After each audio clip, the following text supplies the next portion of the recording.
টাঙ্গাইলকে ঢাকা বিভাগ থেকে ময়মনসিংহ বিভাগে স্থানান্তরের প্রস্তাবনার প্রতিবাদে ঢাকা-টাঙ্গাইল যমুনা সেতু মহাসড়কের বেলা 11:30 থেকে অবরোধ করে স্থানীয়রা। এতে উত্তরবঙ্গের সাথে ঢাকার যোগাযোগ বন্ধ রয়েছে। নিয়ে আরও জানাতে টাঙ্গাইল থেকে যুক্ত হচ্ছেন সহকর্মী মামুনুর রহমান। মামুনুর রহমান, ঢাকা-টাঙ্গাইল মহাসড়কের পরিস্থিতি কি, ভোগান্তি কতটা, প্রশাসন কি বলছে?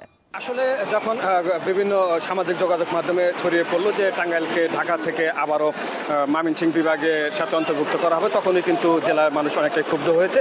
যার প্রেক্ষাপটে আমরা দেখছি যে আজকে সকাল 11:30 নাগাদ মহাসড়কের অর্থাৎ ঢাকা টাঙ্গাইল যমুনা সেতু যে মহাসড়ক, সেই মহাসড়কের যমুনা সেতু এলাকায়, গোলচত্বর এলাকায় অবরোধ করে, এবং যার ফলে এখন এই যে পাশটি দেখতে পাচ্ছেন, এটা হচ্ছে এই পাশের যানবাহনগুলি রাজধানীর দিকে যাবে, কিন্তু অবরোধকারীরা থাকার কারণে এটা বন্ধ রয়েছে। তবে আসার কথা হচ্ছে যে ঠিক এখন থেকে 2 মিনিট আগে অবরোধ তুলে নিয়েছে প্রশাসনের আশ্বাসের পক্ষ থেকে, যার ফলে এই যে এখন উত্তরবঙ্গগামী যানবাহন কিন্তু সবেমাত্র চলা শুরু করছে। সর্বোচ্চ 10 থেকে 15টা যানবাহন এইমাত্র পার হয়েছে।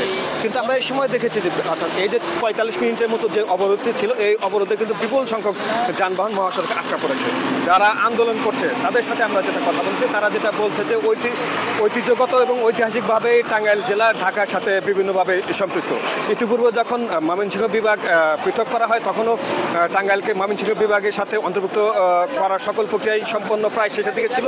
কিন্তু ওই সময় টাঙ্গাইলবাসী একটি বৃহত্তর আন্দোলন করে, তারা কয়েক লাখ গণস্বাক্ষর সংগ্রহ করে, যেটা সেই সময়ের যারা দায়িত্বপ্রাপ্ত ছিলেন তাদের কাছে জমা দিয়েছিলেন, এবং তারা সে সময় বলেছিলেন যে কোনোভাবেই তারা ময়মনসিংহ বিভাগের সাথে অন্তর্ভুক্ত হবেন না।